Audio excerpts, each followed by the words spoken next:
begin. Hey everybody, this is Scott with the International Space University's Southern Hemisphere Summer Space Program down in Adelaide, Australia. The program is underway. We're off to a great start. Everything is really going great. We're really happy you're joining us, and we're especially happy that today we have with us NASA astronaut and Adelaide native Andy Thomas. Andy's joining us today. He's going to participate in our astronaut panel, and he gave a great core lecture this morning. So hi Andy, welcome. Hi, thank you. Good to be here. We're thrilled to have you. Thank you so much for being with us. My pleasure. I wanted to ask you some thoughts you might have about space education.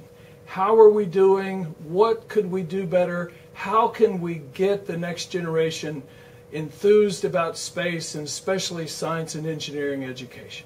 Yeah, that is the big challenge actually facing most of the Western world, not just in the US and Australia, is how do you motivate young people?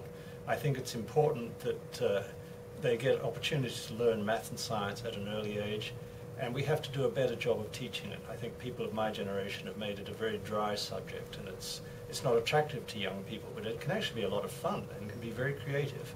And we need to engage kids at an early age and get them thinking along those lines so that they will carry those skills into later life and form a basis of their education. Because without a strong community that's got skills in mathematics and science,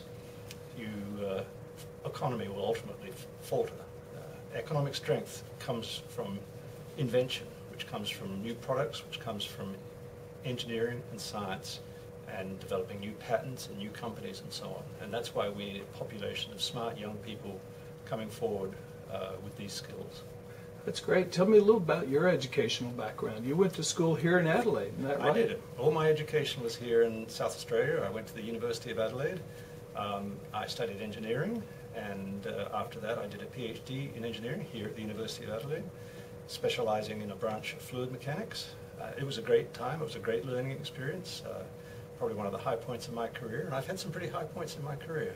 So I encourage all young people to think about opportunities in engineering and science. I think there's a view perhaps that engineering and science are not very creative, but actually they're extremely creative and they're extremely intellectually thought-provoking, and you can have a lot of fun with it. Tell me, if you could send one message to some young people about what they need to do to get involved in the type of work that you've been able to do, what are some suggestions that you might have for the young people?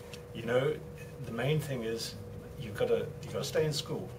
You know, you do have to get some credentials by staying in school and getting a university education. The main thing is to have a vision for what you want from your own life and follow through with that vision. Don't give up. Have a dream and bring it to reality. And along that pathway, as you bring that vision to reality, doors will open up to you and opportunities will present themselves that you can't even begin to imagine. And you'll have experiences that you can't even begin to imagine. It'll be a wonderful time. But don't give up.